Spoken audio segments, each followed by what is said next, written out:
Ever wonder how the wealthy make big purchase decisions? Here's the secret: they use scenario planning.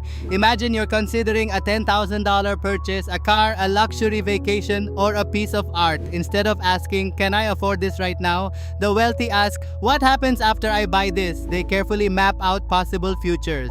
Will this car lose value quickly, or could it open up new business opportunities? Will the vacation recharge them for greater productivity, or simply drain resources? They consider best case, worst case, and most likely scenarios. For example, what if an unexpected expense pops up next month? Would making this purchase still feel wise?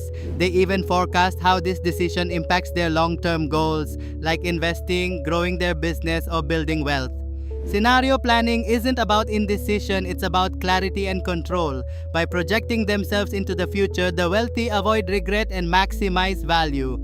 Next time you face a big buy, pause and imagine, how will this shape my future? That thoughtful pause is how the wealthy stay ahead.